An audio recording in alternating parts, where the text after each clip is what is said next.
नमस्कार दोस्तों, आप सभी का एक बार फिर से स्वागत है मेरे YouTube चैनल में। दोस्तों, आज आप लोग को पता ही होगा कि पिछला जो हेयरिंग हुआ 5 तारीख को, उसका ऑर्डर कॉपी आ गया है। जो कुछ भी बहस हुआ और क्या क्या बातें हुई, जज ने लास्ट में क्या ऑर्डर दिया है, इस बारे में आज हम लोग चर्चा करेंगे और उसको विस्तार से समझने का कोशिश करेंगे। आपको पता होगा कि जो इसका मेन केस है, इसमें आप देख सकते हैं यहाँ पे 582 WPC नंबर 582 ऑफ 2023, इसके अंडर बहुत सारे केस जो है टैग हो गए हैं। बहुत सारे केस जज का ही कहना था। माननीय जज महोदय दीपक रोशन सर, उन्होंने ऑर्डर दिया कि टीजीटी से संबंधित जितने भी केस हैं सबको एक साथ टैग कर दिया जाए, ताकि सबको बार बार सुनने में परेशानी ना हो। सबका जो भी ऑर्डर होगा वो सबके लिए कॉमन होगा, इसीलिए सबको एक साथ टैग कर दें और सबको एक साथ सुनेंगे, ऐसा जज का ही कहना था। इसीलिए इसमें बहुत सारे केस जो है टैग कर दिए गए हैं। कम से कम 60 से 70 केस इसमें टैग हो गए हैं। आप देख सकते हैं इतने सारे केस टैग हुए हैं। WPS नंबर बहुत सारे केस टैग हुए हैं। अब इतने सारे केस टैग हुए थे तो वकील भी बहुत सारे मतलब उतरे थे 5 तारीख को। कुछ सुप्रीम कोर्ट के सीनियर वकील भी उतारे गए थे 5 तारीख वाला में, और कुछ जूनियर वकील भी, हाई कोर्ट के वकील भी थे। आप उनका नाम यहाँ पे देख सकते हैं। Mister Ajit Kumar senior advocate, Indrajit Sinha advocate थे, रवि कुमार, शेखर प्रसाद गुप्ता और बहुत सारे वकील थे यहाँ पे। इतने सारे वकील इन सब केस से मतलब जुड़े हुए थे। उसके बाद हम लोग यहाँ पे आगे का पॉइंट में देखते हैं कि क्या क्या बात हुई उस दिन 5 अगस्त को। हर्ड मतलब यहाँ लिखता है कि heard learned counsel for the parties, ठीक है। लिखता है all these writ petitioner have been preferred by the respective petitioner praying for a direction upon the respondent authorities to consider the respective case of these petitioners as they have scored high marks in qualifying examination held by Jharkhand staff selection commission. यहाँ पे कह रहा है दोस्तों कि जितने भी candidate थे, जितने भी रीट पिटिशनर्स आए हैं, सबका मतलब मानना था कि जो उनका मार्क्स है वो क्वालिफाइंग जो एग्ज़ाम था, झारखंड स्टाफ सिलेक्शन कमीशन जो एग्ज़ाम कंडक्ट कराया था उसमें उनका हायर मार्क्स है। और यहाँ पे इस पैराग्राफ में आप देखेंगे, यहाँ पे लिखता है कि the controversy involve in the all these writ application travel up till honourable apex court in the case of Satyajit Kumar and others, ठीक है। ये जो केस था सत्यजीत कुमार वाला, उसमें सुप्रीम कोर्ट का जो ऑर्डर आया था, आप यहाँ पे डेट देख सकते हैं 2/8/2022। इसमें जो ऑर्डर आया था सत्यजीत कुमार वाला, उसका सारा यहाँ ऑर्डर का विश्लेषण संक्षिप्त में बताया गया है। पहले वाला जो सुप्रीम कोर्ट में ऑर्डर आया है, यहाँ से यहाँ तक सारा उसका ऑर्डर है, ठीक है। इसलिए इसको उतना डिटेल में नहीं जाते हैं, क्योंकि सबको पता है कि क्या ऑर्डर आया था सुप्रीम कोर्ट में, ठीक है। फिर यहाँ तीसरा नंबर में हम लोग देखते हैं, the honourable apex court has further clarified its previous order in contempt. फिर कंटेम्प्ट हुआ था, आप सबको पता होगा। कंटेम्प्ट में सोनी कुमारी गई थी। सोनी कुमारी के कंटेम्प्ट में भी ऑर्डर आया, जिसको यहाँ से पूरा डिटेल के साथ जो भी ऑर्डर आया है 1 2 करके यहाँ पे बताया गया है। ये भी आप सबको पता है कि ऑर्डर में क्या आया है। यहाँ पे बताया गया था कि स्टेट मेरिट बनाने के लिए, पहले तो जिला वाइज बहाली चल रहा था, उसके बाद यहाँ पे स्टेट वाइज मेरिट बनाने के लिए कहा गया, ठीक है। उसके बाद 425 जो पिटिशनर थे सोनी कुमारी के साथ, उनको उनमें जो है 142 लगा करके उनको सेफ कर दिया गया। और उसके बाद कहा गया कि उसके बाद जो सीट बचता है 75%, सबसे पहले 75% सीट को भरा जाए, ठीक है। उसके बाद 25% जो था प्रमोशन वाला टीचर्स का, जो 25% सीट हाई स्कूल टीचर्स के लिए आरक्षित किया गया था।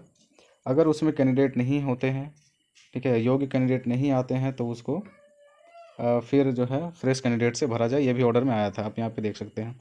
ये सारा जो भी कंटेम्प्ट फाइल हुआ था उसका ऑर्डर आया था सुप्रीम कोर्ट से, यहाँ तक पूरा, ठीक है। यहाँ तक वही ऑर्डर है, यहाँ तक। तो ये सब आप लोग जान रहे हैं ऑलरेडी। अब इसके बाद जो 5 तारीख को क्या ऑर्डर आया है वो यहाँ से इम्पोर्टेंट है, चौथे नंबर से, ठीक है। इसको समझते हैं हम लोग। इंग्लिश में है, थोड़ा मैं समझाने का कोशिश करूँगा। कोई गलती हो जाए तो प्लीज़ आपसे अभी क्षमा मांगता हूँ। बहुत लोग कमेंट में भला बुरा अच्छा सब बोलते हैं, कोई बात नहीं, गलती इंसान से होती है, इसलिए कोशिश करूँगा कि मैं आपको अच्छी तरह से जो भी हेयरिंग हुआ है उसका ऑर्डर उसको समझाने का प्रयास करूँ। तो शुरू करते हैं। चौथा नंबर में जो ऑर्डर आया है वो क्या है।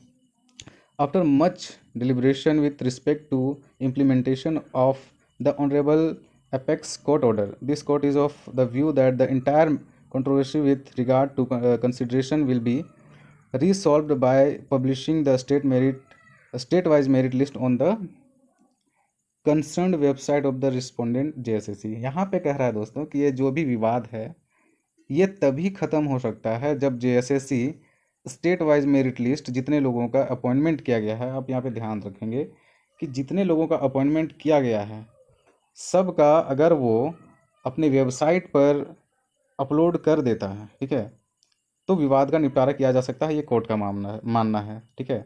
इसीलिए कोर्ट आगे आप देखेंगे कि यहाँ पे क्या कहा है जेएसएससी को। तो चौथा पॉइंट में इतना ही समझना है कि जो भी ऑनरेबल सुप्रीम कोर्ट का ऑर्डर है उसको इम्प्लीमेंट करते हुए, उसको लागू करते हुए जेएसएससी को state wise merit list publish करने के लिए कहा गया है, ठीक है। आगे देखते हैं, पाँचवा नंबर समझते हैं। Mister Piperwal learned counsel representing the respondent JSSC, कहने का मतलब यहाँ जेएसएससी को रिस्पोंड कर रहे थे मिस्टर पीपरवाल से, fairly submits that since the software which is already available with the JSSC is not up to the mark. यहाँ पे पीपरवाल सर कह रहे थे कि जो जेएसएससी का सॉफ्टवेयर है, ठीक है, वो अप टू मार्क नहीं है, कहने का मतलब कुछ प्रॉब्लम आ गया है उनके सॉफ्टवेयर में, है ना।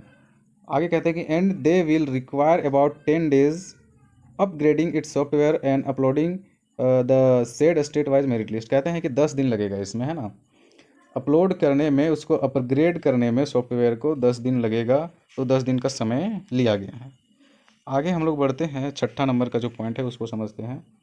कहता है कि learn councils appearing for the petitioner do not have any serious objection. कहा जाता है कि जो भी याचिकाकर्ता के वकील थे, ठीक है, जो भी याचिकाकर्ता के वकील थे, जितने भी केस टाइग हुए उनके जो वकील थे, उनका कोई आपत्ति नहीं है, इस पर कोई ऑब्जेक्शन नहीं है। छठा पॉइंट में बस इतना ही है। सातवां समझते हैं। Accordingly this court directs that the respondent JSSC shall publish the state-wise merit list strictly in the compliance to the order passed by the Honorable Apex Court, which has been referred to here in above within a period of 2 weeks from today। कहता है यहाँ पे, कहता है कि आज से 2 सप्ताह के अंदर जेएसएससी जो है पब्लिश करेगा state wise merit list, strictly, है ना, कठोरता से पब्लिश करेगा, जो सुप्रीम कोर्ट का ऑर्डर था उसके अनुरूप आज से 2 सप्ताह के अंदर उसको पब्लिश कर देना है, ठीक है। लेकिन 10 दिन का समय दिया गया है, मिनिमम 2 सप्ताह कहा गया, लेकिन 10 दिन का समय दिया गया है, ठीक है। आगे बढ़ते हैं। ऑल द इंडिविजुअल्स पिटिशनर्स, यहाँ पे देखिए इस पैराग्राफ में, all the individual petitioners are directed to see the website. यहाँ इंपॉर्टेंट है दोस्तों, इसको समझेंगे, है ना। See the website after publication of the state wise merit list in each subject and they will verify their own result and come prepared on the next date of hearing if at all their cases are required to be considered। यहाँ समझेंगे कि इसको upload करने के बाद जो भी JSSC अपने वेबसाइट पर अपलोड करेगा, उसके बाद जो भी पिटिशनर्स हैं, ठीक है, इस केस से जुड़े हुए जो भी पिटिशनर्स हैं, वो हर एक सब्जेक्ट का, अपने अपने सब्जेक्ट का अपना रिजल्ट जो है देखेंगे वहाँ पे कि हम इस स्टेट मेरिट लिस्ट में कहाँ पर स्टैंड करते हैं। अगर वो जो रिजल्ट है जेएसएससी की ओर से जब पब्लिश किया गया था, अगर उसमें कोई त्रुटि है, कोई ऑब्जेक्शन है किसी अभ्यर्थी को, तो वो अगले हेयरिंग में तैयार होके, प्रिपेयर्ड होके कोर्ट में हाजिर होना है। यहाँ पे ये कहा गया है, ठीक है। ध्यान रखेंगे, पूरे जितने भी अपॉइंटमेंट हुए हैं 17,786 टोटल में, जितने भी अपॉइंट हुए हैं सबका मेरिट लिस्ट डाला जाएगा। ध्यान रखिएगा, मेरिट लिस्ट में आपको देखना है, स्टेट मेरिट में, कि आपका जो मेरिट है, आप जो लाए हैं नंबर, उसमें से आप कहाँ पर स्टैंड करते हैं। कहीं कोई गलती तो ऑर्डर क्या बोलते हैं, मेरिट लिस्ट पब्लिश नहीं किया गया है, इसलिए उसमें कैंडिडेट को अगले हेयरिंग में प्रिपेयर होकर कोर्ट में जाना है अगर कोई गलती है तो, ठीक है। यहाँ तक समझ गए होंगे। उसके बाद 8वां नंबर देखते हैं। 8वां भी इंपॉर्टेंट है। It goes without saying that the above state wise merit list which is to be uploaded on website is with respect to those subject for which results are already published and appointments are being published and appointments are going on, and it is not for those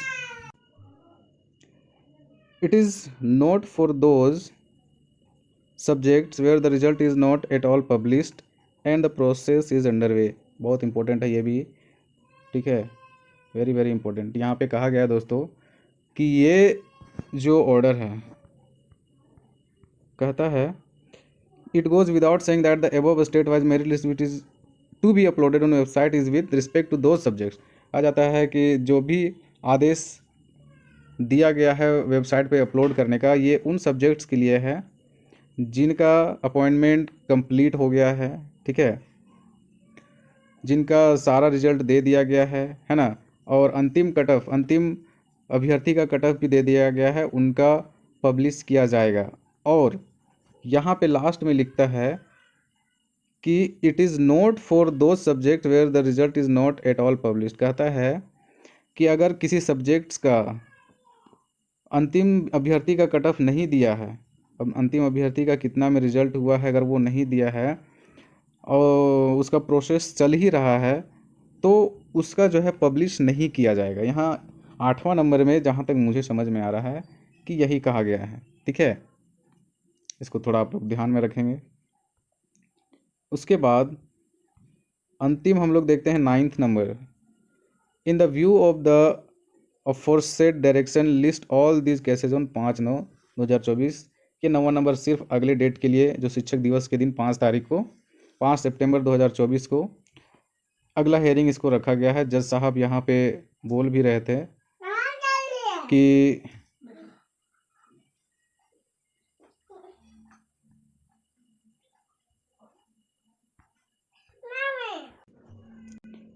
जज साहब यहाँ कह रहे थे दोस्तों कि 5 सितंबर का दिन इसीलिए चुना गया है क्योंकि शिक्षकों का मैटर है और शिक्षकों के लिए कुछ पॉजिटिव आने वाला है, कुछ अच्छा होने वाला है। इसीलिए शिक्षक दिवस का जो 5 सितंबर है शिक्षक दिवस, उस दिन का डेट जो है जज महोदय ने चुना है। तो आप लोग बिल्कुल भी निराश ना हो। बहुत सारे कैंडिडेट का कॉल आता है, कहते हैं कि सर कुछ होप दिख रहा है, नहीं दिख रहा है, आशा नहीं लग रहा है। तो उनके लिए कहना चाहूँगा कि बिल्कुल भी हताश नहीं होना है। जज साहब का रुख कैंडिडेट की ओर है और उनके फेवर में वो डिसीजन देंगे, इतना ध्यान रखिए। और 17,786 जो भी सीट है ना, उसका अपॉइंटमेंट करा कर रहेगा, इतना जान लीजिए। जितना सीट है एक भी सीट खाली नहीं रहेगा, सबको अपॉइंटमेंट कराएगा। यहाँ पे रिकमेंडेशन वाला बात ख़त्म हो गया है, ठीक है।